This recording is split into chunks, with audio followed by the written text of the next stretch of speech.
ఇక దీన్ని పక్కన పెడితే మాకా తమ్ముడు ఆల్రెడీ నాకు గొంతు పెయిన్ ఉన్నది. ఆ గొంతు వారం రోజులుగా సరిగ్గా లేదని చెప్తూనే ఉన్నా. ఇగో దీంతో సమానం. ఒక నిబద్ధత లేనోడు, ఒక నిజాయితీ లేనోడు శాసనసభకు పోతాడు, శాసన మండలికి పోతాడు. గంతే. మీరు దూరం నుండి చూసి గుండీలు చింపుకోవడము, అంగీలు చింపుకోవడం మానేసి ఓ 2 రోజులు ఆ మనిషి దగ్గరికి వేస్తే మీ ఫ్యూజ్లు అవుట్ అయిపోతాయి. ఇంకొకటి చాలా మంచి పని చెప్పిండ్రు మీరు. ఈ రోజు లేదా రేపు ఇదే చింతపండు నవీన్ తీన్మార్ బినామీలను దొంగ పట్టా పాస్బుక్ నెంబర్ని చెప్తా. ఈయనది భూమి కాదా, ఈయన బినామీలను ఎట్లా పెట్టిండు, ఏ విధంగా పెట్టిండు, దొంగ పాస్బుక్లను ఎట్లా సృష్టించిండు చెప్తా.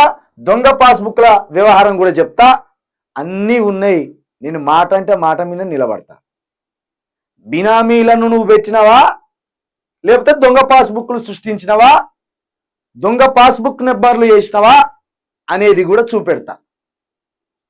నువ్వు ఎంత తెలివిగా ఈ జనాన్ని నమ్మించి నీ పబ్బం గడుపుకోవాలనుకుంటున్నావో చింతపండు నవీన్ కుమార్, అవన్నీ కూడా ప్రతిరోజు బయట పెడుతూనే ఉంటా. సందర్భానుసారంగా ప్రతి ఒక్కటి చూపిస్తూనే ఉంటా.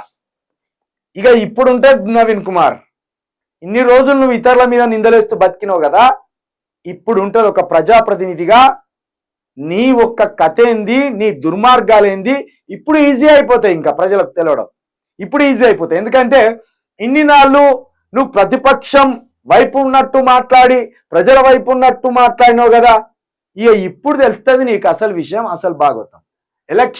ఎలక్షన్ కమిషన్ దగ్గరికి వెళ్ళి క్యాన్సల్ చేపిస్తా అన్నావు కదా అన్నా, ఇప్పుడు వెళ్ళి క్యాన్సల్ చేపించు, లేకుంటే నువ్వు కూడా అబద్ధాలు చెప్తున్నావని ఒప్పుకో.